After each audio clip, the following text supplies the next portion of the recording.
जय गुरुदेव, सभी को प्रणाम। आदिशक्ति वेब स्वाध्याय में सभी का हृदय से स्वागत है। हम लोग 19 नवंबर के दिन सौभाग्य से बुधवार का दिन पढ़ा है और हमारे देश के महान नायिका वीरांगना रानी लक्ष्मीबाई जी के बारे में परम पूज्य गुरुदेव की लेखनी जिनके जीवन पर चली, उस साहित्य को पढ़कर इस युग परिवर्तन की बेला में उनका क्या योगदान रहा हमारे पूर्वजों के रूप में, और ये स्वतंत्रता हमें कितने संघर्ष से प्राप्त हुई, इसके बारे में जान रहे हैं और गुरु सत्ता का भाव भरा आवाहन करते हैं। और हमने सवेरे मंदाकिनी में और दोपहर में ऋतंभरा वेब स्वाध्याय में जितना पढ़ा उसका थोड़ा सा सार संक्षेप जानेंगे। और एक बहुत ही बड़ी बात कि हमें यहाँ एक चीज और मालूम पड़ती है कि उनके वंशज, उनके परिवार के लोग आज भी सक्रिय हैं। और ये देख सकते हैं हम लोग कि ये झांसी आए थे, अभी उनकी 8वीं पीढ़ी हमारी झांसी की टीम गायत्री परिवार उनसे मिलने गई। ये बच्ची तो मुझे झांसी की रानी की तरह ही लग रही थी। हालांकि झांसी की रानी का खुद के तो कोई बच्चे नहीं थे, लेकिन उनकी किस तरह से पीढ़ी चली होगी, जैसे दत्तक पुत्र थे और उनके संबंधी, तो ये हमारी दीदी लोग सब मिलने गए थे। और आगे से हम सभी लोग इस बात का ध्यान रखेंगे कि हम जिस भी राज्य में रह रहे हैं उनके उस राज्य से संबंधित महापुरुष के जीवन की कथाओं को, अगर उनसे संबंधित कोई, जैसे महाराष्ट्र में अगर हम जाएं तो हम देखते हैं कि शिवाजी हैं और उनके वंशज हैं। अगर इस तरह से कोई मिलता है तो उनसे बातचीत करें और उन्हें परम पूज्य गुरुदेव का साहित्य भेंट करें, खासकर उनके जीवन के बारे में जो लिखा, जैसे रानी लक्ष्मीबाई की पुस्तक उन्हें देते तो निश्चित ही उन्हें भी अच्छा लगता और वो इस प्रकार से आत्मीय संबंध महसूस करेंगे। तो ये हम सबका कर्तव्य बनता है वेब स्वाध्याय परिवार का कि कैसे हमें क्या क्या एक्शन भी लेना है। केवल पुस्तकें पढ़ के घर पे रख नहीं देनी, वरन हमें कोई ना कोई क्रिया भी उसमें अपनी बनानी है। तो आइए गुरु सत्ता की प्रेरणाएं लेने के लिए उनका आवाहन करते हैं, माँ गायत्री का आवाहन करते हैं और आज का हमारा अंतिम चरण, अंतिम पड़ाव, उस पर हम प्रवेश करेंगे आदिशक्ति में। ओम गुरुर्ब्रह्मा गुरुर्विष्णु गुरुरेव महेश्वरः गुरुरेव परब्रह्म तस्मै श्री गुरुवे नमः। ओम श्री गुरुवे नमः। ओम आयातु वरदे देवी त्रयक्षरे ब्रह्मवादिनी गायत्री छन्दसां मातः ब्रह्मयोने नमोऽस्तुते। ओम श्री गायत्र्यै नमः। ओम नमोऽस्त्वनन्ताय सहस्रमूर्ते सहस्रपादाक्षिशिरोरुबाहवे सहस्रनाम्ने पुरुषाय शाश्वते सहस्रकोटि युगधारिणे नमः। सहस्रकोटि युगधारिणे नमः। गायत्री मंत्र हम सब एक साथ बोलें।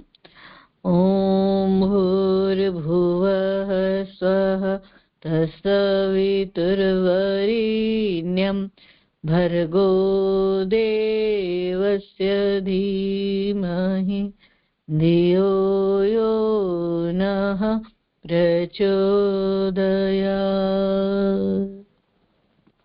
अब तक हमने जितने अध्याय पढ़ लिए पुस्तक के, जितने चरण बोलना चाहिए, जितने टॉपिक, अध्याय तो नहीं है, टॉपिक्स हैं, तो हमने रानी लक्ष्मीबाई जी की एक बेसिक जो फेमस हमारी, जो हम सब लोगों को पढ़ाई गई है, जानते हैं हम, वो उनका अंतिम युद्ध था जो अंग्रेजों के साथ उन्होंने किया था। तो किस तरह से वो 1857 की लड़ाई आई और उसमें उन्होंने एक जुझारू भूमिका निभाई, उस विषय में हम लोगों ने जाना था। फिर लक्ष्मीबाई जी का जो जन्म हुआ उनका जन्म कानपुर में हुआ, वो एक मराठे परिवार से रही, ये सब हमने जाना। सामान्य परिवार से थी, किंतु आगे बढ़ते गए उनके पिताजी, और फिर उनका विवाह राज परिवार में हुआ, ये सब हम लोग को मालूम पड़ा। उनका वैवाहिक जीवन जो था वो बहुत ज्यादा सुकून वाला नहीं रहा। जैसे कि हमने अहिल्याबाई के बारे में भी पढ़ा, उनका भी वैसा ही जीवन था, और वैसे ही रानी लक्ष्मीबाई जी का भी जीवन। बहुत जल्दी उनको वैधव्य हुआ, और फिर बच्चे इनके हुए नहीं। अहिल्याबाई जी के बच्चे हुए थे, किंतु एक उम्र के बाद उन खत्म हो गए थे युद्ध में। तो ये हम लोग एक बार कंपैरेटिव स्टडी भी कर सकते हैं हमारे देश की महान नारियां जो हुई हैं, महारानी, खासकर महान नारी के साथ साथ महारानियां, तो इन्होंने किस तरह से देश को संभाला, अपने राज्य को संभाला। और चर्चा भी हम लोगों के बीच में हो रही थी कि कोई कहता है कि अंग्रेजों का शासन अच्छा था, उन्होंने प्रगति कराई है, और बहुत सारी बातें आती है, लेकिन हमने खोया भी बहुत कुछ है। और उसमें देखें कि हमने खोया क्या। आज हम देखते हैं कि गंगा जी के तट पर इतने घाट बने हुए हैं, और इतना बड़ा देश, और इसमें एक कोने से दूसरे कोने तक जाना, कहाँ कानपुर, कहाँ पूना, और किस प्रकार से रानी लक्ष्मीबाई का इतनी दूर दूर तक उन लोगों का आगमन वगैरह रहा होगा। और कोई बहुत लंबी जिंदगी भी नहीं जी, 28 साल की उम्र में ही शरीर छोड़ दिया, तो कैसे जीवन जिया होगा इन लोगों ने। इसको और मार्मिक ढंग से हम लोग समझ सकते हैं, कभी चर्चा करेंगे। आज जो हम लोगों ने पढ़ा, उसके बाद उनके पुत्र बहुत कम उम्र में ही उनका निधन हो गया, और फिर दत्तक पुत्र लिया, उसको अंग्रेजों ने मान्यता नहीं दी और उनकी झांसी छीन ली। ये बहुत ही बड़ा दुख रहा। और उनको पेंशन वगैरह देने, उनका राज्य हड़प लेने की ये सारी पूरी व्यवस्था हम लोगों ने पढ़ी। फिर देश में विद्रोह की अग्नि पनपने लगी। एक जब युद्ध होने वाले थे और किस तरह से अंग्रेज हड़प रहे थे राज्यों को, तो कहीं कहीं ये आग लगी, और फिर झांसी पर इन्होंने शासन किया। झांसी में रानी लक्ष्मीबाई जी ने तो पूरी कोशिश करी बचाने की, लेकिन जो उनके घर के ही कुछ लोग थे, जो मतलब अपने राज्य के ही कुछ लोग थे, जिन्होंने जा करके अंग्रेजों को सूचनाएं दी, और जो खूब लड़ी थी मर्दानी, जैसे मर्दानों की तरह झांसी की रानी, उनका एक प्रकार से उनको पकड़ लिया गया। ये सारी बातें इसमें हम लोग, उनको तो नहीं पकड़ा गया, मतलब झांसी को कैप्चर कर लिया गया, ये सब हम लोगों ने जाना था। घर के शत्रुओं से ही युद्ध हुआ था, ये हम लोगों ने पढ़ा। दोपहर में पढ़ा था इसके बारे में, झांसी का युद्ध पढ़ा हमने। और अब हम लोग पढ़ने जा रहे हैं झांसी की लूट, और ये पूरा क्या क्या हुआ था इस विषय में हम लोग अंत में फिर से आदरणीय रंजना दीदी इसको फिर से वाइंड अप करेंगी, समराइज कर देंगी। तो अभी हम आगे बढ़ते हैं, झांसी की लूट यहाँ से पढ़ेंगे। फिर कालपी पर चढ़ाई और भयंकर युद्ध, अब युद्ध ही युद्ध चलेगा, और विद्रोही नेताओं की भूले। हाँ, ये यहाँ पर आएगा, जो विद्रोही नेता थे वो किस तरीके की चीजें करते हैं। और फिर हमारी ये पुस्तक पूरी होगी, फिर आदरणीय रंजना दीदी इसको हमको फिर से समराइज करके पूरी बता देंगे कि क्या होता है। रानी जहाँ तक है पकड़ी कभी नहीं गई है, लेकिन हाँ जीत उनके हाथ से छीन ली गई है। ये अंदर के जो खुद के उनके जो सिपह सलाहकार होते थे, उनका जो कहते हैं ना कहीं जा जो घर का भेदी जो होता है, उस तरीके के उन लोगों ने काम किए, तो गड़बड़ियां हुई। तो आगे निवेदन करते हैं आप सभी से कि रीडिंग के क्रम में आए और इसको आगे बढ़ाएं। जय गुरुदेव दीदी, सभी को प्रणाम, बहुत बहुत धन्यवाद आदरणीय स्वाति दीदी। तो आज हम पढ़ते हैं रानी लक्ष्मीबाई के जन्मदिन पर चैप्टर है झांसी की लूट, पेज नंबर है 26। तो 102 मील की दूरी झांसी और कालपी के बीच है, तो 24 घंटे में ही रानी ने पार कर लिया था। आगे है जो झांसी की लूट। जब रानी कालपी चली गई तो अन्य सैनिकों भी जो शेष बचे थे वहां से बाहर निकलकर विभिन्न दिशाओं में चल दिए। इस प्रकार झांसी नगर को सर्वथा आरक्षित पाकर अंग्रेज सैनिकों ने लूटमार आरंभ कर दी। जो नागरिक दिखाई पड़ जाता उसे मार दिया जाता और घरों में आग लगा दी जाती। महल में से तमाम कीमती वस्तुएं और आभूषण लूट लिए गए। राजकीय पुस्तकालयों को भी जला दिया गया। इस पुस्तकालय में बहुत से हस्तलिखित दुर्लभ ग्रंथ दूर दूर से इकट्ठे किए गए थे। उन सबको अविवेकी सैनिकों ने कुछ ही घंटों में भस्म कर दिया। जब झांसी रानी वहां से निकल गई तो अरक्षित हो गया जो झांसी था।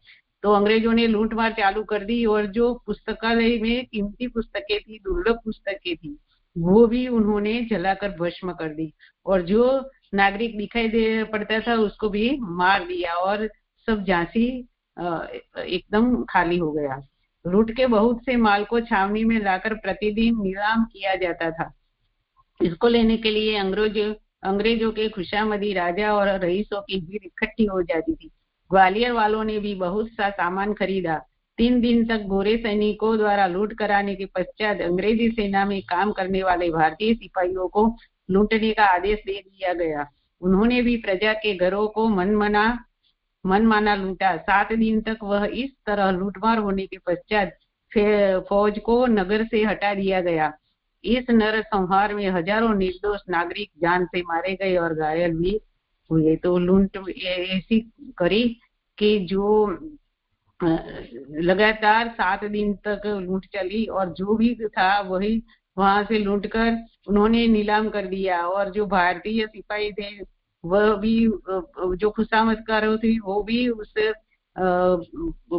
जो वहां जो सामान बेचने के जो इकट्ठे हुए थे तो वो भी सामान खरीदने में आ गए और उसी में भारतीय सिपाहियों भी थे शामिल थे और मनमानी करके वह प्रजा के घरों में लूट कर सब कुछ निर्दोष हत्या कर दी नागरिकों की और सभी को घायल भी कर दिया और सब जगह से झांसी को सुनसान बना दिया। ये चैप्टर पूरा हुआ दीदी। कालपी पर चढ़ाई पढ़िए, आगे पढ़िए। कालपी पर चढ़ाई और भयंकर युद्ध। कालपी में विद्रोहियों के एकत्रित होने के समाचार जानकर सर ह्यूरोज भी उस पर आक्रमण की तैयारी करने लगे। उन्होंने अपनी सेना का पुनर्संगठन किया, लड़ाई का नया सामान मंगाया और 15 मई को कालपी से 6 मील के फासले पर गुलौली गांव में जा पहुंचे। जो रानी वहां गई थी कालपी में तो वहां भी उसको समाचार मिला अंग्रेजों को की ह्यूरोज को भी कि ये विद्रोही इकट्ठे हुए तो वहां भी छापा मारने के लिए वो तैयार हो गए। जमुना के उबड़ खाबड़ कगारों पर बना यह किला प्राकृतिक रूप से ही बहुत सुरक्षित था। फिर नगर के बाहर 84 गुंबद नामक किलेबंदी और सुदृढ़ परकोटे ने उसको और भी मजबूत बना रखा था। किले के भीतर सब प्रकार के शस्त्रों तथा गोला बारूद का विशेष भंडार था और यहीं से आसपास के समस्त विद्रोही केंद्रों को युद्ध सामग्री भेजी जाती थी। उसके भीतर तोप बंदूक डालने का कारखाना भी था और उसकी मरम्मत के लिए सब औजार इकट्ठे किए गए थे।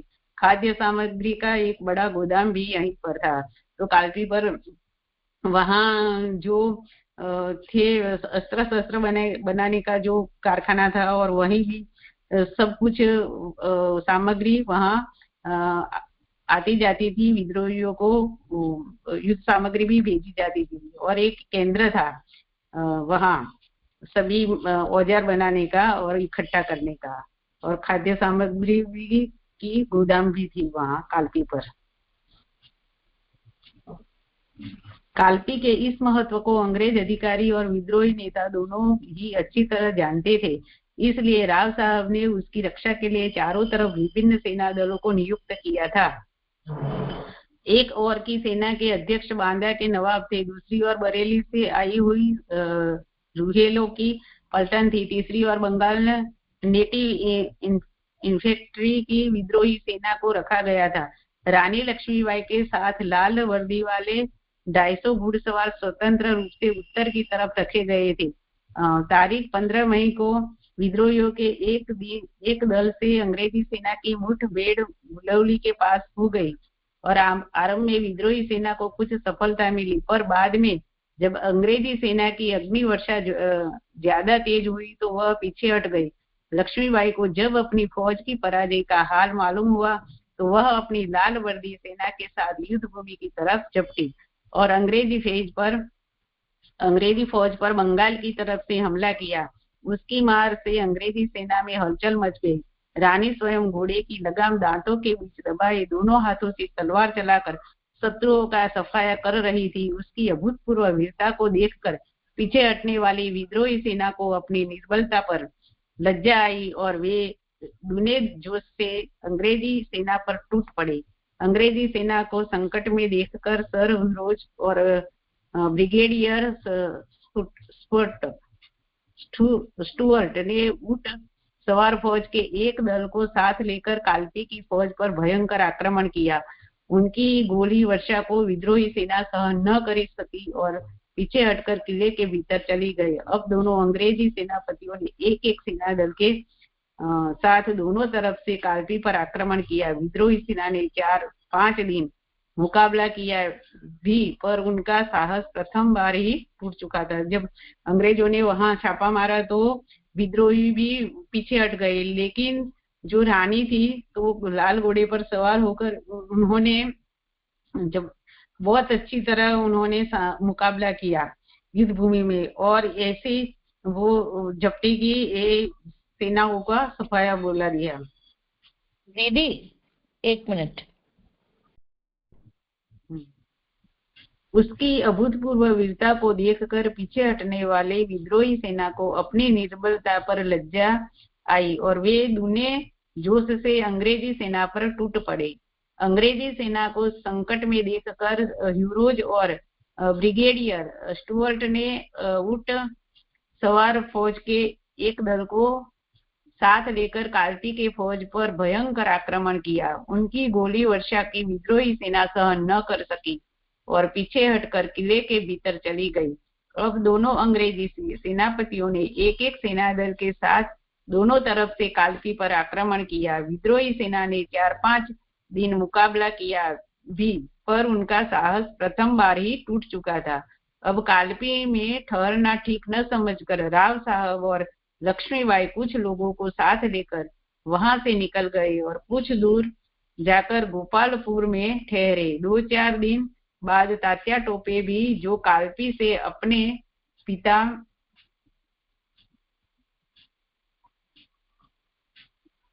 को देखने चले गए थे, वहां आ पहुंचे और सब मिलकर आगामी कार्यक्रम पर विचार करने लगे।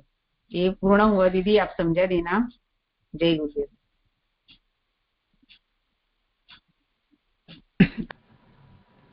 जी दीदी, आगे लीला मिश्रा दीदी ले ले। विद्रोही नेताओं की भूलें। आराम से पढ़िएगा दीदी थोड़ा, ठीक, फिर वाइंड अप करेंगे। जी दीदी, सभी को प्रणाम। जय गुरुदेव। मैं लेती हूँ विद्रोही नेताओं की भूलें।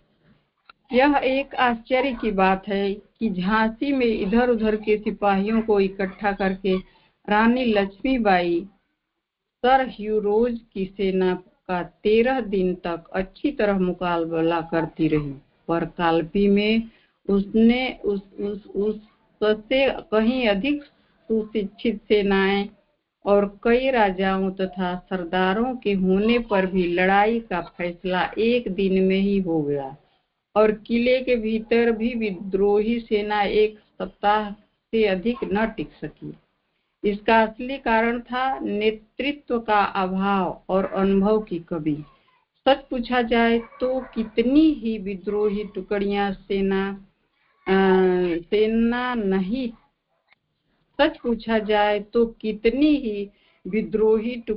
सेना नहीं थी, वरन केवल भीड़ थी।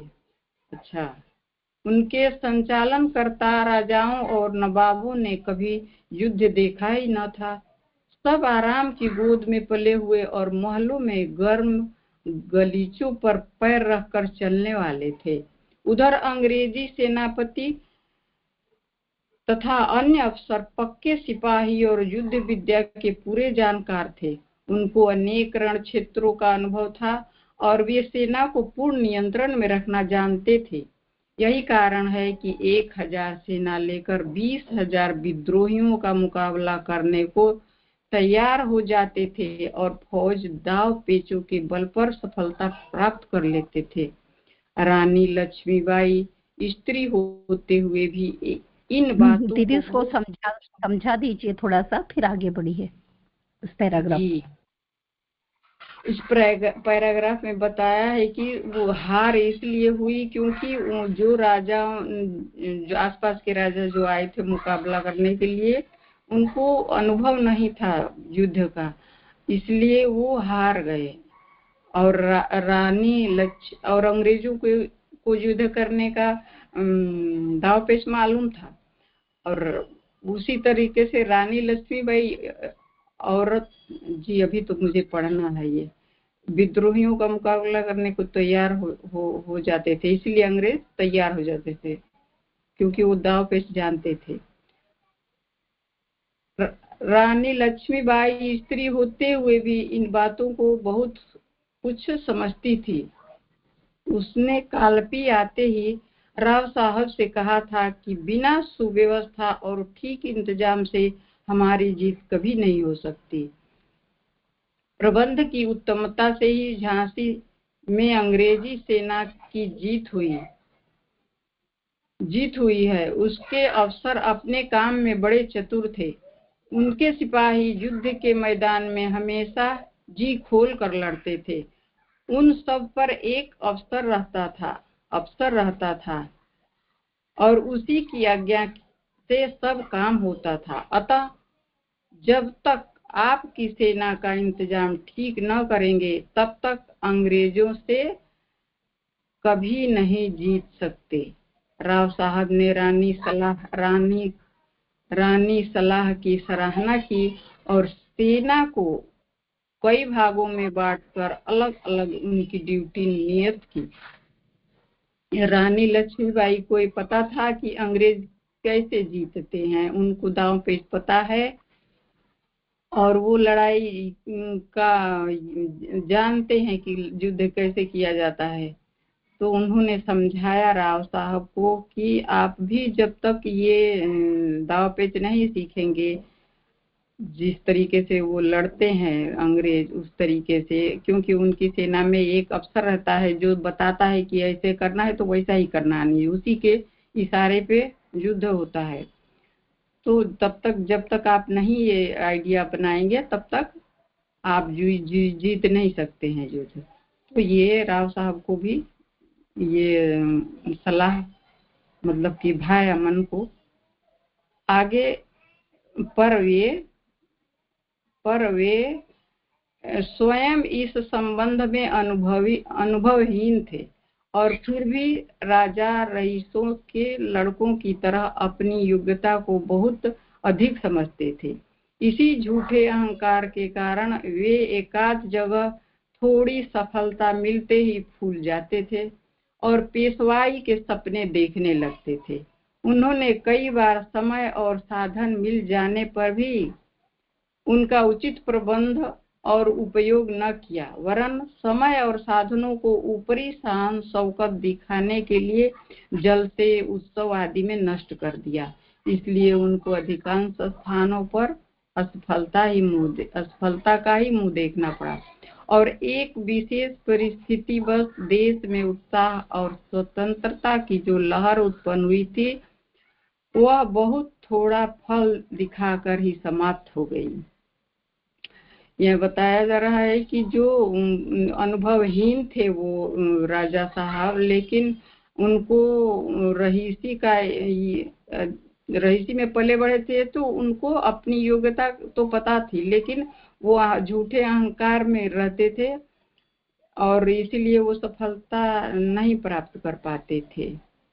और शान शौकत में होते हैं ना, जब जीत होती है तो शान शौकत से अपना खुशी मनाते हैं लोग, देखते हैं सब।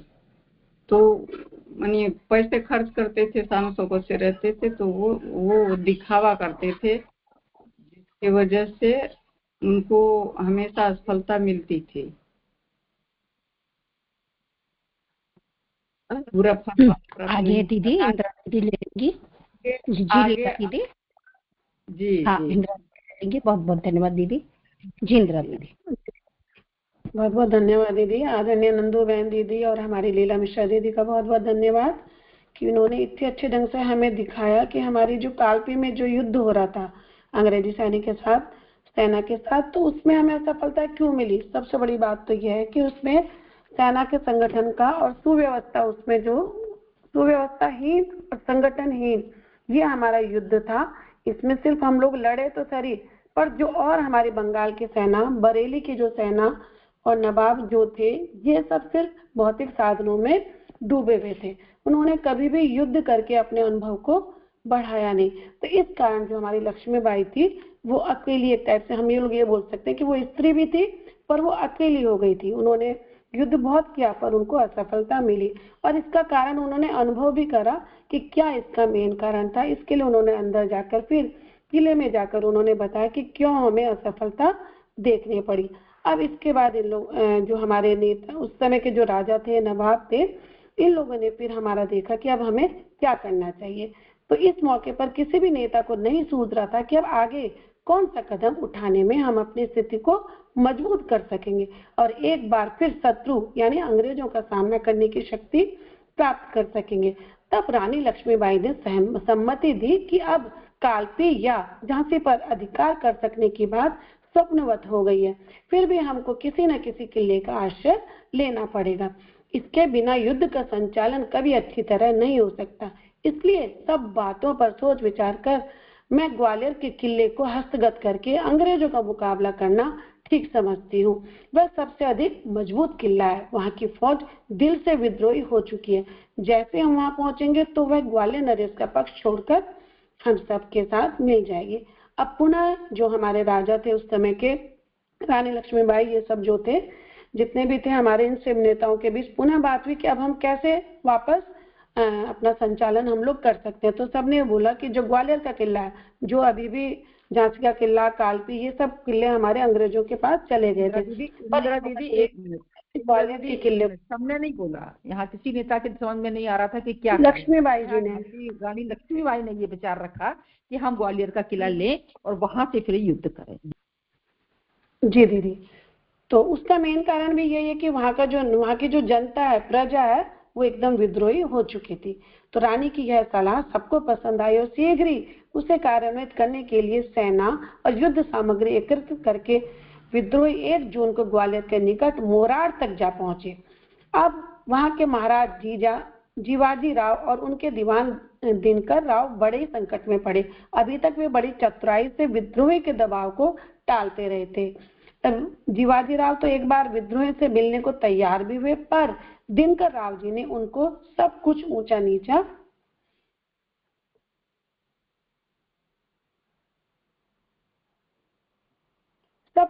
नीचा समझकर रोक रखा था। अब विद्रोही सेना के आमण कर देने से उनको सामने आना पड़ा और 7-8 हजार सेना, आमण लिख रखा है दीदी इसमें, पता नहीं क्यों, आमण कर देने से उनको सामने आना पड़ा और 7-8 हजार सेना लेकर मैदान में आए।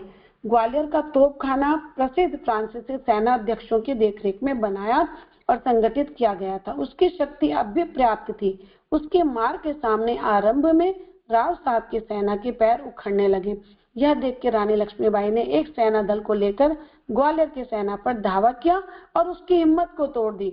बहुत से सैनिक जो पहले ही ग्वालियर नरेश की अंग्रेजों की तरफदारी की नीति से नाराज थे, उनका साथ छोड़कर विद्रोहियों से आ मिले। यह देखकर जीवाजी राव और दिनकर राव भाग खड़े हुए और आगरा पहुंचकर उन्होंने अंग्रेज सरकार की शरण ली। तो यहाँ पर जो हमारी रानी लक्ष्मीबाई थी, उनका जो अनुभव था, उन्होंने जो दूरदर्शिता दिखाई कि हमें ग्वालियर का किला हमें हस्तगत कर लेना चाहिए। और ये सबसे अच्छा उन्होंने सोचा कि वहाँ की जो प्रजा है वो सब विद्रोही है, तो वो ग्वालियर नरेश का साथ नहीं देंगे। तो इस तरह उन्होंने वहाँ पर जो आक्रमण किया उसमें वास्तव में ऐसा ही हुआ।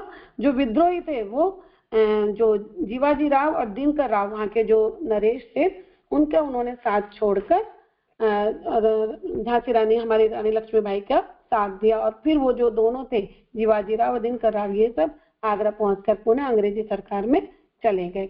अब राव साहब, लक्ष्मीबाई, तात्या टोपे, तीनों आदि का ग्वालियर पर सहज से अधिकार हो गया। वहां का खजाना और सैन्य सामग्री विद्रोही दल को मिल गई। 3 जून को राव साहब ने फूलबाग में बड़ी शान से दरबार किया, जिसमें सब दरबारों ने उनको पेशवा स्वीकार करके ताजीम की। इस अवसर पर उन्होंने खजाने का बहुत सा धन लोगों को बांटने में बर्बाद किया। इस समय भी प्रबल शत्रु की तरफ से लापरवाह रहकर उन्होंने पहली गलती को दोहरा दिया। लक्ष्मीबाई ने उनको बहुत समझाया कि अब जबकि ग्वालियर राज्य के साधन हमें प्राप्त हो गए हैं, तो सब काम छोड़कर उन सब का उपयोग अपनी रक्षा व्यवस्था को मजबूत बनाने में करना चाहिए, क्योंकि अंग्रेज अधिकारी चुपचाप नहीं बैठे रहेंगे। वे शीघ्र ही हम पर हमला करेंगे और हम उनका मुकाबला तभी कर सकेंगे जब हर तरह से तैयार रहेंगे। पर राव साहब इस समय विजयोत्सव में मगन हो गए और इस सलाह को सुनकर भी उन्होंने उस पर कुछ अमल नहीं किया। ये पहले वाली बात हो गई, क्योंकि जो हमारे राव साहब थे ये सब हमारे वही हम लोग कहते हैं भौतिक संसाधन में ऐशोआवास में जो रहा हुआ होगा वो पुनः वापस उसी चीज में लग गया।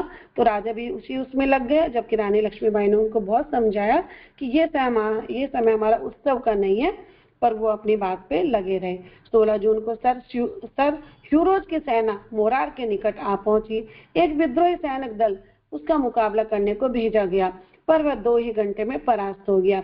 ग्वालियर की विद्रोही सेना के कुछ अफसर रंग बदला देकर फिर अंग्रेजों से जा मिले। यह दशा अब रानी लक्ष्मीबाई का जो पूरा दूरदर्शी था वापस यहाँ पे दिखाई दी। उन्होंने जो बोला कि अब हमारे इस चीज से अंग्रेजी सेना हमारे शांत तो नहीं रहेगी, जब हमारा ग्वालियर का किला हमें मिल गया है तो पुनः जो अंग्रेजों की सेना सर ह्यूरोज के संगठन में पुनः वहां पर आई और उन्होंने आक्रमण कर दिया। इसके बाद रानी जीवन मरण का ध्यान छोड़कर रण क्षेत्र में कूद पड़ी और 17 जून को ग्वालियर से 5 मील के फासले पर कोटा की सराय नामक स्थान पर भीषण संग्राम हुआ। रानी ने अपनी सेना की व्यूह रचना बड़ी चतुरता से की थी। वह मर्दाने वेश में घोड़े पर सवार होकर स्वयं उसका नेतृत्व कर रही थी। अब वहां पर पुनः युद्ध प्रारंभ हो गया। 17 जून को सुबह युद्ध का बिगुल बजा, घमासान युद्ध होने लगा। रानी की अलौकिक वीरता और अस्त्र संचालन की कला को देखकर सब वाह वाह करने लगे, पर उसके साथ सब साथी अंग्रेजी सेना की गोली वर्षा से घायल होते और मरते जाते थे। रानी का घोड़ा भी कई गोलियों लगने से भाग खड़ा हुआ। भागता हुआ वह एक सूखे नाले के किनारे जा पहुंचा और उसे फांदने की कोशिश करते हुए पैर फिसल जाने से वह गिर गया।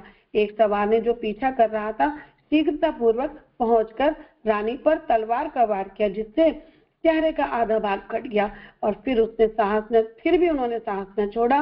पीछे फिरकर एक ऐसा हाथ मारा कि वह भी उसी जगह गिरकर मर गया। बहुत ही बिल्कुल अद्भुत लग रहा है कि 17 जून को जब पुनः युद्ध प्रारंभ हुआ तो रानी ने पुनः अपने अलौकिक वीरता और अपने अस्त्र संचालन को दिखाया। तो यहाँ पर बहुत अच्छा कि उन्होंने मतलब इतने लोगों को मारा और उसके बाद भी उनका जो घोड़ा था उसने भी बहुत साथ दिया, पर बाद में जब घोड़े को भी गोली लग गई तो घोड़े ने भी उनको छोड़ दिया और फिर वो आगे गया तो वो आगे जाके गिर गया। और फिर रानी जब अकेली होगी, रानी उसके बाद भी युद्ध कर रही है और जो अकेले युद्ध कर रही है तो फिर जो एक सवार था वो उनका पीछा भी कर रहा था और उन्होंने रानी को तलवार के चेहरे से काट दिया। फिर भी उन्होंने उसका ऐसा साहस दिखाया कि पीछे मार के उन्होंने पीछे से तलवार चलाकर उसको पुनः मार दिया। तो यहाँ पर हम रानी की वीरता को हम लोग बिल्कुल एक जैसे हमारे को चलचित्र सामने दिखता है वो हमें सब दिख रहा है। रानी के घाव से बहुत खून बह रहा था और उनका शरीर बराबर शिथिल होता जा रहा था। यह देखकर उनका एक सरदार उनको उठाकर पास ही बनी एक झोपड़ी में ले गया। उसमें बाबा गंगादास नाम के साधु रहते थे। रानी को प्यास लगी तो बाबा जी ने उन्हें गंगा जल पीने को दिया। कुछ देर बाद उन्होंने प्राण त्याग दिए। अगले ही दिन उनके शव को घास के एक बड़े ढेर में रखकर आग लगा दी गई, जिससे वह भस्मसात हो गया। अंग्रेजी अधिकारियों को उनके मरने की खबर कई दिन बाद मालूम हुई, जिससे वे मन मसोस कर रह गए। अन्यथा इस वीरांगना ने उनको जिस प्रकार नाको चने चबवाए थे, वह अकेले ही न मालूम उनके कितने वीरों को मौत के घाट उतारा था। उससे वे उसके ऊपर एक बड़ा खार खाए बैठे थे। यदि वह जीवित या मृतक किसी प्रकार उनके हाथ पड़ जाती तो उसकी अकथनीय दुर्दशा करते। वह सच्ची वीर और अपनी प्रतिज्ञा का पालन करने वाली थी। अब यहाँ पर हमने देखा कि किस तरह जब वो घायल हो गई थी तो पास में किसी झोपड़ी में गए और वहां किसी बाबा गंगादास जी ने उनको गंगा जल भी दिया, पर उनके प्राण नहीं रहे और वहीं पर उनका अंतिम संस्कार कर दिया गया। और जब अंग्रेजों को इसके बारे में पता चला तो वो लोग उस समय उनको ढूंढ भी रहे होंगे, पर यहाँ पर ये बताया गया, गुरुदेव हमें अच्छे से बता रहे हैं कि यदि वो उनको मिल भी जाती तो उसकी और भी ज्यादा अधिक दुर्दशा करते। दीदी आखिरी का पेज नहीं है दीदी इसमें। हाँ दीदी मैं ले लेती हूँ। बहुत सुंदर दीदी, हमने जाना। आगे दीदी आप लीजिएगा। किसी संस्कृत सुभाषित ग्रंथ में एक श्लोक दिया गया है कि सिंह चाहे 2 वर्ष ही जीवित रहे पर उसके शौर्य की प्रत्येक प्रशंसा करता है, पर कौवा 100 वर्ष जीने पर भी सिवाय चूठन के और किसी श्रेष्ठ वस्तु का अधिकारी नहीं होता। यह उक्ति रानी लक्ष्मीबाई के जीवन में पूर्णतः लागू होती है।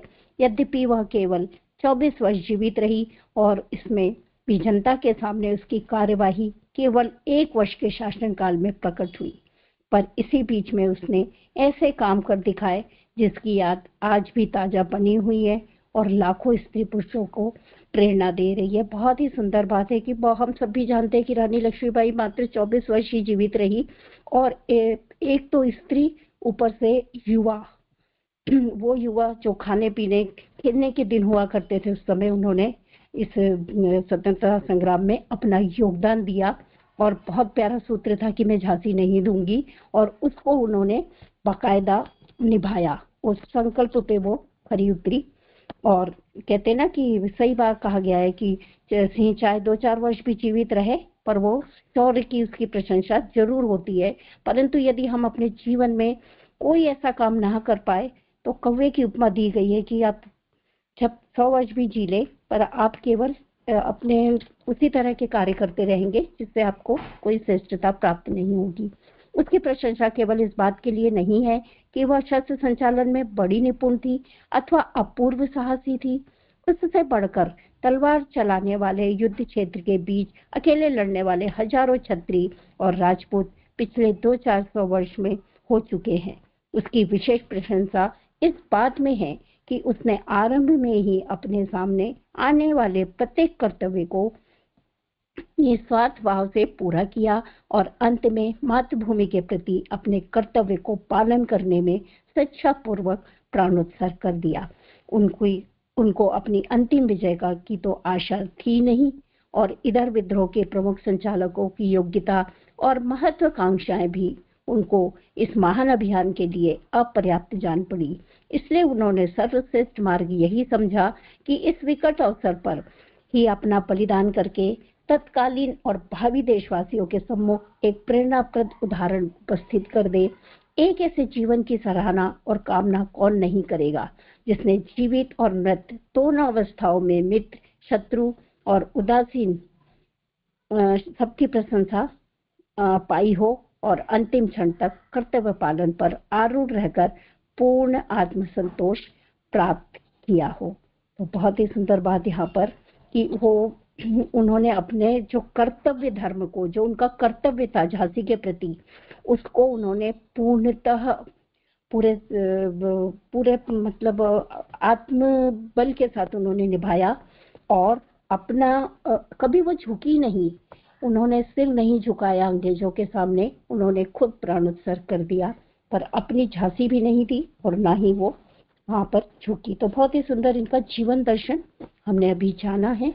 आइए रंजना दीदी इसको बाइंड अप कर दीजिए आप। जी जी, प्रणाम दीदी, जय गुरुदेव। बहुत सुंदर है इनकी जीवन गाथा जो अभी हम लोग पूरे दिन से इसको जान रहे हैं। आदर्श थी, वीरांगना थी रानी लक्ष्मीबाई, और 1857 का जो युद्ध हुआ था भारतीय इतिहास में, ये बहुत ही महत्वपूर्ण रहा है। इसके बाद हमें स्वतंत्रता प्राप्त हुई, पर इसकी चिंगारी यदि कहें तो ये महारानी लक्ष्मीबाई के माध्यम से ही लगाई गई। और इसके बाद इनका जो जन्म और इनका जो बाल्यावस्था उसे हम लोगों ने जाना था। इनका जन्म जो है, क्योंकि इनके पूर्वज जो थे वो महाराष्ट्र के थे, सतारा से थे, और इनका जन्म काशी में हुआ था। काशी में इनका जन्म हुआ था, बनारस में। और इनकी माँ जो है वो उनको बहुत कम आयु में छोड़कर उनका देहावसान हो गया था। 3 और 4 वर्ष की आयु थी इनकी मात्र। इसके बाद इनके जो पिता थे वो इनको मोरोपंत जी, वो इनको लेकर जो है बिठूर में आ गए और वहां जो पेशवा थी उनके महल में रहने लगे। वहीं पर रानी लक्ष्मीबाई का जो है लालन पालन हुआ और बचपन से ही इन्होंने घुड़सवारी और शस्त्र चलाने की शिक्षा ली। और यहाँ इसके बाद जो है इनका विवाह हुआ, तो इनका वैवाहिक जीवन बहुत कम समय का रहा, बहुत छोटी सी आयु में ही 8-9 वर्ष की थी इनका विवाह हुआ। उसी समय झांसी के सिंहासन पर गंगाधर राव आसीन हुए और उसी समय इनका विवाह उनके साथ संपन्न हुआ। झांसी का जो शासन था बुंदेलखंड का, उसके पहले यहाँ पर महाराज 17 साल का अधिकार था और जो पूना के पेशवा बाजीराव थे उनको भेंट स्वरूप उन्होंने दिया था, क्योंकि उन्होंने इनकी सैनिक सहायता की थी। पर इसी समय में 1756 में जो साधु नागा साधु थे, उनके गुरु इंद्रगिरी ने उस पर अधिकार कर लिया था। तो फिर बाजीराव ने उसको अपने उसमें कब्जे में लिया और उसके बाद 4 मठ झांसी में इस तरह से बनाए गए जो नागा सन्यासियों के थे। इनके जो करीब 1,000 लोग थे जो युद्ध के लिए कर सकते थे, और इनको ये कहा गया कि तुम जो है जब भी युद्ध की आवश्यकता होगी तब आप ये युद्ध करेंगे। इनके संगठनों का नाम अहंत, आभात, आखात और नाखात, ये 4 इनके नाम थे। तो 1857 में भी इन नागाओं ने लड़ने में प्रमुख भूमिका निभाई थी। इसके बाद जो रघुनाथ हरि निवारकर थे वो झांसी, उनको सूबेदार नियुक्त कर दिया गया झांसी का, और बाजीराव भी झांसी में आ गए तो उनको भी एक पद दे दिया गया और वो यहीं पर रहने लगे। शिवराम भाऊ जो यहाँ के जो राजा थे, उन्होंने कंपनी यानी ईस्ट इंडिया कंपनी एक सुलहनामा लिख लिया था, क्योंकि अंग्रेज तो यही करते थे कि वो कूटनीति से अपना कार्य निकालते थे, और ये यहाँ की जनता या यहाँ के शासक बड़े भोलापन था उनके अंदर, वो समझ नहीं पाए और उन्होंने इस पर हस्ताक्षर कर दिए। तो ये मित्रता की बात कर ही थी, पर उसमें कई बातें ऐसी थी जो कि एक तरह से झांसी का राज्य जो है वो अंग्रेजों के द्वारा ही संचालित किया जा रहा था। और इसके बाद शिवराम भाऊ का जब देहांत हो गया तो उनके पौत्र रामचंद्र राव सूबेदार हुए, और उनके देहांत के बाद ये गंगाधर जी रहे। गंगाधर जी के चूंकि विवाह के पश्चात संतान नहीं हुई, एक संतान हुई भी तो वो 3 माह के पश्चात उसकी मृत्यु हो गई, और उस समय पर ऐसा विधान बना दिया था अंग्रेजों ने कि जो निसंतान होंगे उनका राज्य जो है वो कंपनी में मिल जाएगा। और इस तरह से लक्ष्मीबाई जो है जब पुत्र उनका चला गया 3 माह का, तो गंगाधर राव काफी जो है वो दुखी रहे और मानसिक भी और शारीरिक दोनों कष्टों से ये बीमार पड़ गए और अंत में इनकी मृत्यु हो गई। अब रानी जो है वो मृत्यु के मतलब होने वाली थी, उसी समय में इन्होंने जो है वो एक दत्तक पुत्र ले लिया, आनंद राव। ये उनके ही परिवार के, उनकी घराने के थे, उनके चचेरे भाई के बेटे थे, पर इसको अंग्रेजों ने स्वीकार नहीं किया। उन्होंने स्पष्ट किया वंशावली भेजकर कि चूंकि शिवराम भाऊ के वंश में 2 ही लोग थे और दोनों की ही संतान नहीं थी, तो इसलिए अब जो है वो झांसी ईस्ट इंडिया कंपनी की अमानत रहेगी और उसी से वो संचालन होगा। रानी झांसी लक्ष्मीबाई को जो है वो वजीफा देने की बात आई, यानी पेंशन देने की बात आई, और उसके बाद जब वो आराम से बैठे और ये जो है वो अब ईस्ट इंडिया कंपनी इसको देखेगी। महारानी लक्ष्मीबाई इस चीज के लिए बिल्कुल भी तैयार नहीं थी और उन्होंने स्पष्ट घोषणा की कि मैं अपनी झांसी नहीं दूंगी। और इसके बाद जो है वो 5,000 सालाना उनको वेतन देने की बात थी, क्योंकि वो तो उन्होंने स्वीकार कर लिया, और उन्होंने एक वकील करा, 60,000 रुपए खर्च किए कि जो आज्ञा इनकी है वो गलत है, पर वो उसमें सफलता उन्हें प्राप्त नहीं हुई। 1856 की बात थी ये। इसके बाद देश में विद्रोह की अग्नि जो प्रज्वलित हुई। 1857 के जनवरी माह में ही अधिकारियों के विरुद्ध सबने संतोष प्रकट किया, और यहाँ एक बात आई कि जो कारतूस है उनमें गाय का और सुअर का की चर्बी लगाई जाती है, तो दोनों ही, क्योंकि सुअर और गाय हमारे हिंदू का प्रतीक थी और सुअर का था मुस्लिम लोगों का, और ये दोनों ही हमारे यहाँ रहते थे, बड़े प्यार से रहते थे, कहीं कोई भी इनके बीच में जो है वो लड़ाई झगड़ा नहीं था। तो ऐसी बातें वहां पर फैलाई गई जिससे कि काफी विद्रोह होने लगा। 1857 में जो है विद्रोह आरंभ करने की तिथि तय की गई। 10 मई को क्रांति का श्री गणेश कर दिया गया। झांसी और कानपुर में ये विद्रोह एक ही दिन हुआ, 4 जून 1857 में। और इसके बाद झांसी पर शासन जो है लक्ष्मीबाई ने सेना जो विद्रोही हो गई थी और 114 अंग्रेज स्त्री पुरुष को कत्ल किया, और लक्ष्मीबाई ने जो है उसको अपने हाथ में ले लिया। अब उनका कितना हाथ था ये तो नहीं पता, पर नाम उन्हीं का आया।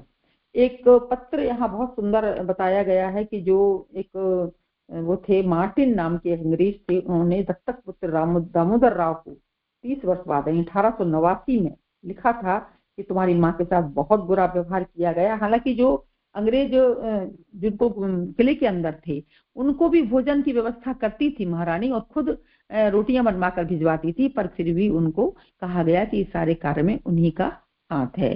रानी लक्ष्मीबाई ने 1857 से लेकर मार्च 1857 से 1858 तक कुल 9 और 10 महीने, मात्र मैंने 1 वर्ष भी नहीं, 9-10 महीने उन्होंने शासन किया।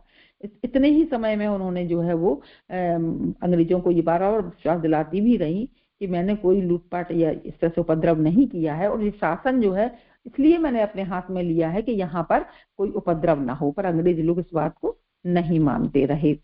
और इसके बाद क्योंकि वो तो एक स्त्री थी, इसके बाद भी उनके पास जो साहस था, जो दूरदर्शिता थी, इसकी वजह से जो है आज वो मात्र 10 महीने के शासन काल में ही जो है काफी प्रसिद्ध हो गई। और वही वाली बात कि खूब लड़ी मर्दानी वो तो झांसी वाली रानी थी। इसके बाद घर के शत्रुओं से ही युद्ध हुआ, क्योंकि ये बिल्कुल सिंपल रहती थी, विधवा हो गई थी। पर जो है रानी लक्ष्मीबाई मात्र 23 वर्ष की थी, और इनका उत्साह, इनका जो है इनकी दूरदर्शिता देखने योग्य थी। शासन काल में ये स्वयं देखभाल करती थी। और इसके बाद जो है रानी को राज्यभार संभाले कुछ ही समय हुआ था, पर सदाशिव राव यानी अब घर में ही जो है फूट पड़ने लगी, या कहें कि गद्दार घर में ही रहे।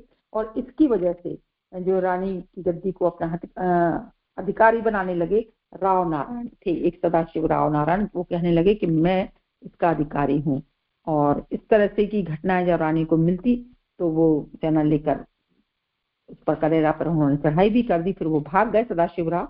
और इसके बाद ओरछा के नत्थे खां ये भी 20,000 फौज लेकर झांसी पर आक्रमण करने लगे। यानी कहने का मतलब ये कि जो आसपास के लोग थे वो सब अपने ही लोग थे, वो अंग्रेज नहीं थे, वो अपने ही लोग थे। और वो लोग जो है रानी को परेशान करने लगे और उन पर अधिकार करने के लिए बार बार, क्योंकि सबकी भावना क्या थी, सबकी भावना ये थी कि रानी लक्ष्मीबाई एक महिला है और एक महिला शासन नहीं चला पाएगी, तो क्योंकि वो कमजोर होती है और उस पर हम अपना अधिकार कर सकते हैं, ऐसी भावना से ही ये लोग इस तरीके से आसपास के लोग, यानी ओरछा का गेट खोल दिया गया था, जिससे कि अंग्रेज सरकार जो है वो अंग्रेज जो अफसर है, पुलिस है जो, वो सारी इसमें घुस आई थी झांसी के अंदर। तो यहाँ मुख्य बात ये आ रही थी कि इसको अबला और असहाय कहा गया, ये तो अबला है, ये तो असहाय है। पर लक्ष्मीबाई जो है वो एक उदाहरण है महिलाओं के लिए, कर्मठता और कठिनाई से जीवन जीने की एक जो प्रेरणा उनसे प्राप्त होती है वो यहाँ पर स्पष्ट होती है। लक्ष्मीबाई ने अपने उदाहरण से ये सिद्ध कर दिया कि पति के साथ जलकर मरना कोई उचित नहीं है, क्योंकि उस समय सती प्रथा थी, ऐसा ही हमारी अहिल्याबाई ने किया था, वो भी अपने पति के साथ सती नहीं हुई थी। मुख्य बात यह है कि पति का जो कार्य है मृत्यु के बाद उसको आगे बढ़ाएं, उसके वंश को, उसके राज्य को कायम रखें। ये एक प्रेरणा जो है वो लक्ष्मीबाई के रूप में और अहिल्याबाई के रूप में हमें देखने को मिलती है। अब फिर झांसी का युद्ध हुआ। झांसी का शासनभार जब लक्ष्मीबाई ने संभाल लिया तो वहां शांति स्थापित की, पर कहाँ ये रुकने वाले थे अंग्रेज लोग, और वो जो है उन्होंने एक सेना लेकर इंदौर, यूरोज और सर रॉबर्ट, ये उस समय इन्हीं का यहाँ पर शासन था। तो ये छावनी से रवाना हुए और 19 मार्च 1858 को झांसी से 14 किलोमीटर दूर पर सिंचनपुर नामक स्थान पर उन्होंने अपना कैंप लगा लिया। और फिर 20 मार्च को ये पहुंच गए, और वहां पर झांसी का किला चूंकि काफी मजबूत है, और इसके बाद भी वहां गररज नाम का बुर्ज सबसे मजबूत है, सबसे बड़ा और लंबा है। और वहां पर भवानी शंकर, धनराज, नालदार, कड़क बिजली ये नाम से तोपें फिट की। रानी काफी दूरदर्शी थी, उन्होंने पूरे उसमें परकोटे पे जो बड़े बड़े जो फाटक थे 5, वहां पर तोपें रखवा दी गई। और जिस समय युद्ध हुआ किले और नगर में कुल मिलाकर 11,000 सेना थी। इसमें अंग्रेजी फौजों के बागी सिपाही, नए भर्ती किए जवान और पुराने नागा सैनिक सभी सम्मिलित थे। यानी अंग्रेजों से भी कई सिपाही थे जो बागी हो गए थे और वो आ गए थे रानी के पास। ये रानी की दूरदर्शिता थी। और इसके साथ साथ उन्होंने अन्न और दाना, अन्न का दाना अपने पास रखा, जिससे कि कभी भी भोजन की कमी ना रहे। फिर 23 मार्च को युद्ध हुआ और 13 दिन तक अंग्रेजी सेना से डटकर मुकाबला किया। कालपी, कानपुर, ग्वालियर के प्रसिद्ध किलों और विद्रोहियों के केंद्र अंग्रेजी सेना से 5-5, 7-7 दिन में जीत लिए गए। पर झांसी में, यानी सिर्फ झांसी का एक अकेला ऐसा किला रहा, रानी लक्ष्मीबाई ने 13 दिन तक युद्ध किया और उस पर डटी रही, पर अंग्रेज वहां पर जो है वो कब्जा नहीं कर पाए। अब लेकिन कब तक चलता, उन्होंने अपनी सहायता के लिए तात्या टोपे को भी बुलाया, वो भी 28 तोपों को लेकर लड़ने आए और उसी समय में जो है वो अंग्रेज सेना ने किले पर अंतिम धावा बोला और दीवार टूटी और सीढ़ियां लगाकर उस पर चढ़ने लगे। ऐसी स्थिति में जो है वो इनके अंगरक्षकों ने वीरगति भी पाई और रानी समझ गई थी कि अब यहाँ से बचना मुश्किल है, अंग्रेज लोग किले में आ चुके हैं। तो उन्होंने अपने दत्तक पुत्र दामोदर राव को पीठ पर बांधा और उस किले से निकल गई। एक इसमें एक घटना और है उसके साथ कि जिस समय रानी निकली हैं उस समय जो झलकारी बाई थी, जो कुछ कुछ देखने में रानी जैसी ही लगती थी, और उन्होंने रानी के जैसे पोशाक पहनी और अंग्रेजों के साथ उनको युद्ध किया। अंग्रेज सोचते रहे कि ये लक्ष्मीबाई है, उतनी देर तक वो लड़ी कि जिससे रानी काफी आगे निकल जाए। 102 मील दूर थी कालपी की दूरी और उन्होंने 24 घंटे में उसको पार कर ली। इसके बाद झलकारी बाई ने भी अपने आप को वहां, मतलब वो भी शहीद हुई। और जब उनको देखा गया तब समझ में आया कि ये तो लक्ष्मीबाई नहीं है, तो झलकारी बाई है। फिर इसके बाद झांसी की लूट हुई, क्योंकि रानी चली गई जब कालपी, तो झांसी में कोई देखने वाला नहीं था। फिर अंग्रेजों ने जो नरसंहार किया है ये बहुत मतलब मार्मिक है। 7 दिन तक लगातार वो लूटते रहे और जो भी सामने आता था उनको मारते रहते थे। यानी 1/3 झांसी की धरती लाल रंग, यानी रक्त से लाल हो चुकी थी। बहुत कम लोग बचे थे। जो भी पुस्तकालय थे, जो भी हस्तलिखित दुर्लभ ग्रंथ थे, उनको जला दिया गया और हर नागरिक को लूट लूट कर मारा गया, घरों में घुसे और इसके बाद उसकी नीलामी की। अब ये बदकिस्मती है कि जो नीलामी की उसको किसने खरीदा? उसको उन्हीं लोगों ने खरीदा, हमारे ही देशवासियों ने, ग्वालियर वालों ने सबसे अधिक सामान खरीदा। शिवाजी राव जो वहां के राजा थे, क्योंकि वो अंग्रेजों से मिल चुके थे, वो जो है खुशामद करते थे अंग्रेजों की, और ऐसे खुशामदी जो राजा लोग थे उन्होंने उस सामान को, नीलामी के सामान को लूटा। अपने ही देश के लोग, अपने ही देशवासियों ने उनको जो है खरीदा। इस तरीके से पहले अंग्रेज सैनिक जो थे वो मारा करते थे। उसके बाद जो उनकी सेना में भारतीय सैनिक भी भर्ती थे, तो वो लोग भी, उनको कहा गया कि तुम लूटो और तुम मारो सबको। तो 7 दिन तक ये बहुत भयानक नरसंहार हुआ। कई निर्दोष, पूरी निर्दोष नागरिक थे जो मारे गए जान से। इनका कोई मतलब कोई भी उनका दोष नहीं था। एक ऐसे नरसंहार यहाँ पर झांसी में उस समय पर हुआ था। फिर कालपी पर चढ़ाई और भयंकर युद्ध। अब ये जो कालपी में पहुंची, कालपी का किला बहुत मजबूत था और वहां गोला बारूद सब कुछ था, विशाल भंडार था।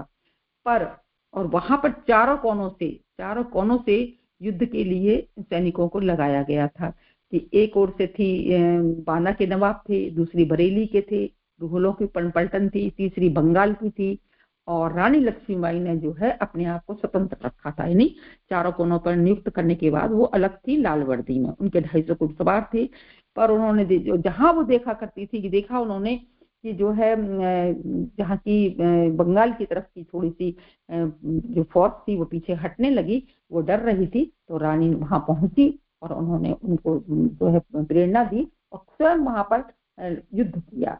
इस तरीके से कुल 1 दिन में ही वहां की सारी सेनाएं हट गई और वो जो है किला उनके हाथ में आ गया। विद्रोही नेताओं की भूलें हुई। यहाँ पर क्या हुई कि कालपी में जब बहुत अच्छी सुरक्षित सेनाएं थी और वहां राजा थे, सरदार थे, इसके बाद भी 1 दिन में फैसला हो गया। और झांसी में ऐसा कुछ नहीं था, फिर भी 13 दिन तक रानी लक्ष्मीबाई ने मुकाबला किया। क्यों किया, कैसे हुआ, इस बात को लेकर रानी लक्ष्मीबाई ने ये बात बताई राव साहब से कि जो है ये जो जितने भी राजा थे, जितने भी नवाब थे, ये लोगों ने कभी भी युद्ध नहीं देखा। ये तो आराम तलबियत में जीवन जीते रहे, इनको जो है युद्ध विद्या की कोई जानकारी ही नहीं है। और यही कारण है, अंग्रेज चूंकि निपुण है इसीलिए वो 1000 सैनिक लेकर 20,000 लोगों से लड़ लिए। बहुत बड़ी बात थी। तो राव साल इस बात को समझे और उसके बाद उन्होंने विचार किया कि अब क्या किया जाए, झांसी को कैसे प्राप्त करें। ऐसी स्थिति में ग्वालियर चलना जाए, ग्वालियर के किले को हस्तगत करें। सबको रानी की बात पसंद आई और वो ग्वालियर पहुंची 1 जून में। चूंकि ग्वालियर के जो राजा थे जीवाजी राव और दीवान दिनकर राव, ये अंग्रेजों की चापलूसी करते थे, तो बहुत से उनके सैनिक थे वो पसंद नहीं करते थे। तो वो सारे लोग जो है रानी के साथ मिल गए और ये दोनों भागकर वहां पर आगरा पहुंच गए। ऐसी स्थिति में जो है रानी को बहुत अच्छे से ग्वालियर का किला प्राप्त हो गया। पर वहां भी क्या किया गया, राव साहब जो थे वो अपना जश्न मनाने लगे और ऐसी स्थिति में फिर से दोबारा से जो है वो उन्होंने, अंग्रेज तो बैठे नहीं, उन्होंने फिर से हमला किया। रानी ने समझाया भी पर वो नहीं माने और इसके बाद जो युद्ध हुआ, उस युद्ध में 17 जून को ये युद्ध शुरू हुआ था और रानी का जो घोड़ा था उसे, क्योंकि जो उनका स्वयं का घोड़ा था वो घायल हो चुका था, उनको नया घोड़ा दिया गया था और वो जब नाले को पार करने लगी तो वो अड़ गया, वो नाले को पार नहीं कर पाए और ऐसी स्थिति में उनको जो है वो पीछे से वार किया। उनका कहते हैं कि उनका आधा जो चेहरा कटा था उसमें एक आंख उनकी बिल्कुल निकल गई थी। कल्पना नहीं कर पा रहे हैं हम लोग, कल्पना करें तो बहुत कठिन है इसको सोचना कि कितना उन्होंने कष्ट झेला। उसके बाद भी मरते मरते वो जो पीछे हाथ मार कर उसको मार डाला, उस अंग्रेज को मार डाला उन्होंने।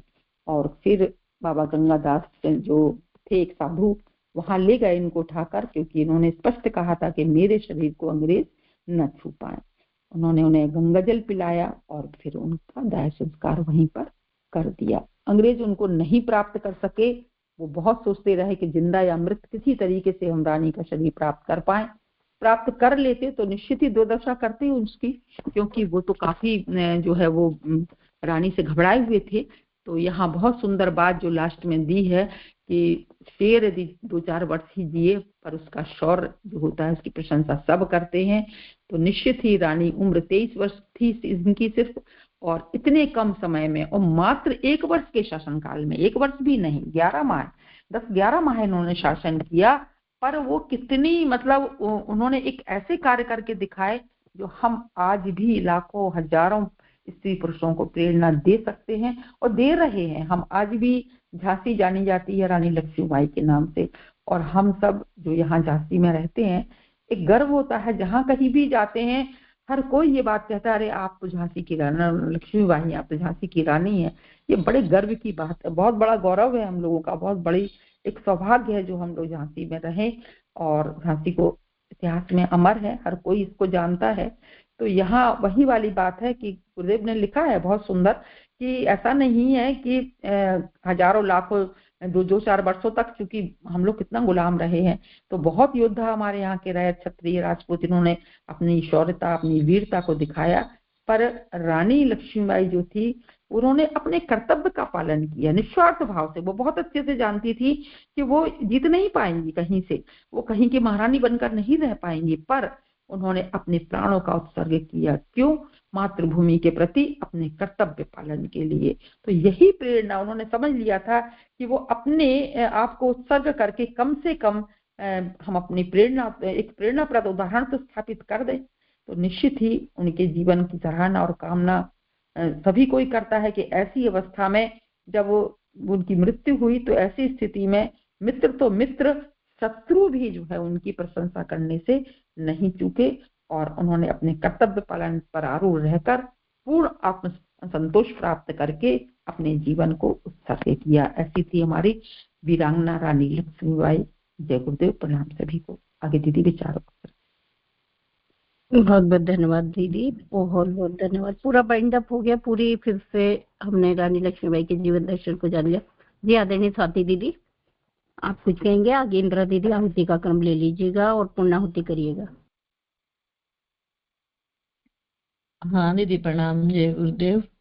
काफी टाइम हो गया, अन्य परिजनों को किसी को विचार देना हो तो क्वेश्चन टच कर लें, टाइम तो नहीं है पर फिर भी अपने भाव व्यक्त करने हो तो।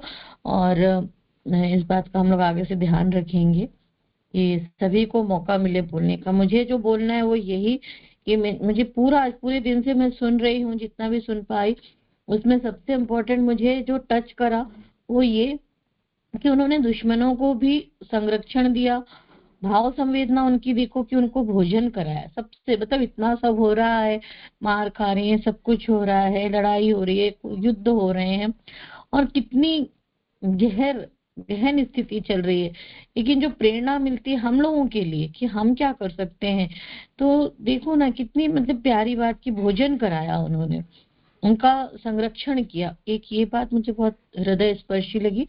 बाकी ये लुटेरे थे, अंग्रेज लुटेरे थे, ये लूटने आए थे। हम पूरे कौम को नहीं दोष दे सकते कि ईसाई धर्म को या किसी कौम को या किसी राज्य के लोगों को, किसी कंट्री को, लेकिन ये कहना कि अंग्रेज आए थे तो हमारे देश का कुछ भला कर गए, ये बहुत बड़ी मूर्खता सी लगती है मुझे कभी कभी कि ऐसी बातें होती हैं। तो लेकिन ठीक है, विधि का विधान था। हमारी कमजोरियां हमको देखनी है, खासकर कि हम आपस में, हमारे बीच में प्रेम बना रहे, एक दूसरे की भावनाओं को हम लोग समझें, ये हमें देखना है। और इतना ही कहना चाहूंगी। अभी तो मैं, जो दीदी ने बताया, लुटेरे आए और लूट लूट करके लेकर के गए, और सबसे इन लोगों को शर्म भी नहीं आती है। ये लोग सब कुछ वहां रखे हुए हैं, ब्रिटेन में रखे हैं और दिखाते हैं, शोपीस बना के हम लुटेरे थे, हम लूट करके आए। तो हम लोग को ये समझना चाहिए कि वो कोई आधुनिकता नहीं है, वो कोई सभ्यता नहीं है, वो लुटेरे थे, कहीं के भी रहे हो, लूटने वाले थे। बस इतना हमारे मन में भाव बने, किसी के प्रति, कौम के प्रति द्वेष ना है कि हम ईसाइयों से ही नफरत करने लग जाए, ये भी गलत है। पर सबसे मूल कारण कि हम आपस में ही फूटे हुए थे, बहुत ही घटियापन है। तो हम लोग इस चीज के लिए प्रार्थना करें कि हम सबके अंदर सद्बुद्धि आए। और आज की डेट में भी ऐसा ही हो रहा है, कुछ लोग हैं आज भी ऐसे हैं, बेवकूफ हैं, मूर्ख हैं, उन्हें अपनी संस्कृति का भान नहीं है। तो प्रार्थना करते हैं उन सबको सद्बुद्धि प्राप्त हो, यही कहना चाहेंगे। प्रणाम दीदी, जय गुरुदेव। किसी ने क्वेश्चन टच नहीं किया है दीदी? नंदू बहन ने किया है, हम देख लीजिए। जी दीदी, आपका बहुत बहुत धन्यवाद दीदी। नंदू बहन दीदी को लेते हैं, और दीदी फिर आप ना गायत्री मंत्र की आहुति प्रारंभ कर दीजिएगा। और भाई बहन और हमारा क्वेश्चन टच करें आहुति के लिए, तब तक दीदी आप विचार दीजिएगा और आहुति लीजिएगा। विभा दीदी ने क्वेश्चन टच किया था मुझे ऐसा लगा, और हम लोग कोशिश ये करेंगे कि आद्यशक्ति में आद्यशक्ति के परिजन बोले भी, ये नई आवाजें भी हमको सुनने का मन होता है। विभा दीदी हैं, इंदिरा दीदी हैं, जो लोग दिन में नहीं आते वो लोग रात में एक्टिव रहें तो बहुत अच्छा लगेगा। जी जी दीदी, जय गुरुदेव, सभी को प्रणाम। तो महालक्ष्मी रानी लक्ष्मीबाई तो एक नारी है और स्त्री है, तो प्रकृति के स्वभाव से उनके हृदय में करुणा, दया, ममता, ये सब फुट फुट कर भरा है। वो भी हमने देखा कि दुश्मनों के प्रति भी उसको प्रेम था और वो खाना खिला रही थी, लेकिन अपने देश के लिए वो इतनी कठोर बन गई कि स्वाधीनता के लिए उसने क्रूरता भी की अंग्रेजों के सामने, और अंग्रेज नतमस्तक हो गए। तो ऐसी वीरांगना को सत सत प्रणाम, शहीद वीरांगना को जय गुरुदेव। और मैं आगे लेती हूँ, आहुतियां प्रदान करती हूँ गायत्री मंत्र से, सभी को सद्बुद्धि मिले। इन्हीं भावों के साथ गायत्री महामंत्र की आहुतियां प्रदान करते हैं। ओम भूर्भुवः स्वः तत्सवितुर्वरेण्यं भर्गो देवस्य धीमहि धियो यो नः प्रचोदयात् स्वाहा। इदं गायत्री इदं न मम। ओम भूर्भुवः स्वः तत्सवितुर्वरेण्यं भर्गो देवस्य धीमहि धियो यो नः प्रचोदयात् स्वाहा। इदं गायत्री इदं न मम। ओम भूर्भुवः स्वः तत्सवितुर्वरेण्यं भर्गो देवस्य धीमहि धियो यो नः प्रचोदयात् स्वाहा। इदं गायत्री इदं न मम। महामृत्युंजय मंत्र आहुति। आज जिनका जन्मदिन है उनका भविष्य उज्जवल बने, और जिनका विवाह दिवस है उनका दाम्पत्य जीवन सुख और प्रसन्न रहे, भगवान की कृपा बनी रहे उनके साथ, और अस्वस्थ है उसको स्वास्थ्य मिले, और निरोगी जीवन जीवे और सभी जीवों की मंगल कामना करते हुए। आज रानी लक्ष्मीबाई जी का जन्म दिवस है, तो जिस दिन महापुरुषों का जन्मदिन हो तो उनसे हम प्रेरणा लें, उनके जीवन को हमने पढ़ा वो सब हम आत्मसात कर सके। रानी लक्ष्मीबाई का आज भी जन्मदिन है, तो उन्हीं के साथ आत्मसात करें हम, उन्हीं की चेतना को ऐसे भाव से हम महाकाल से प्रार्थना करते हैं।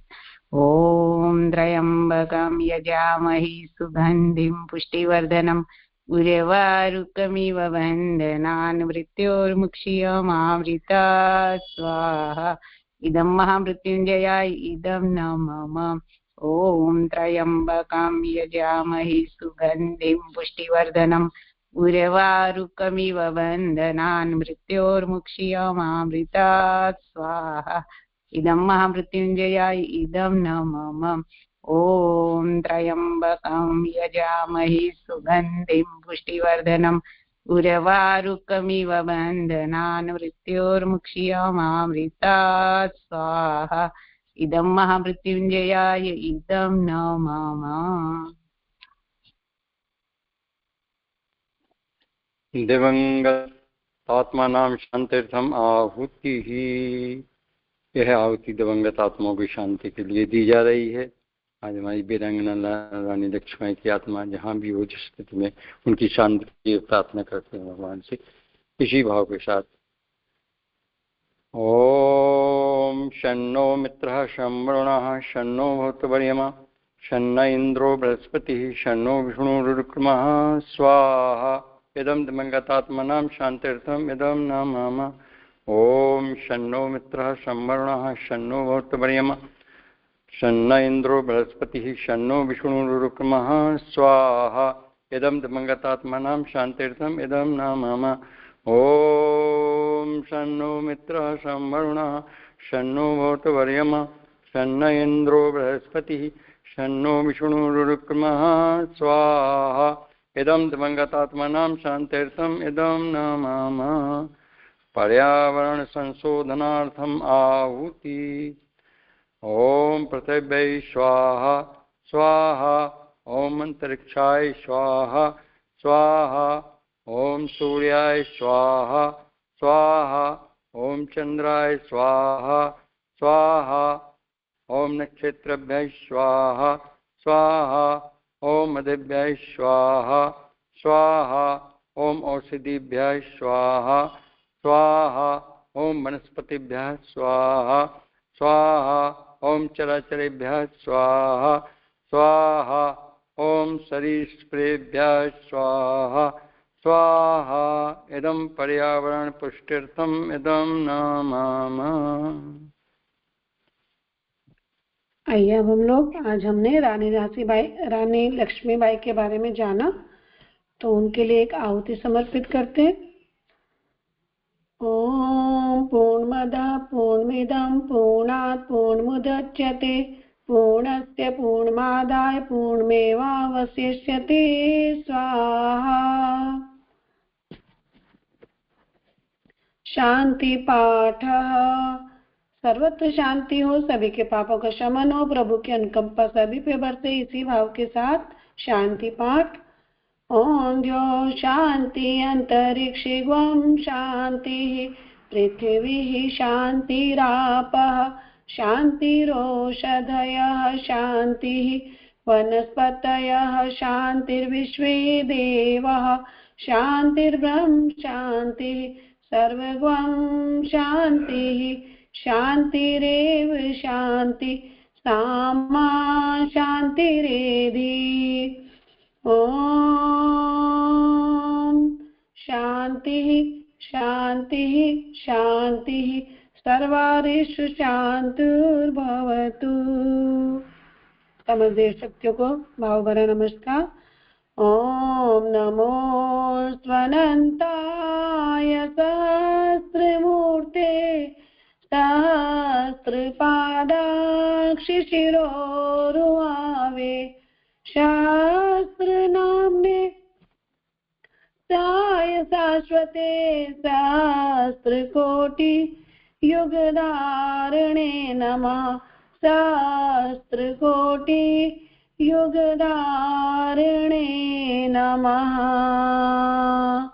आवाहित देवताओं को पुनः आने के लिए भाव भरी विदाई करते हुए भावना करते हैं कि देव अनुग्रह हम सभी पर सतत बना रहे।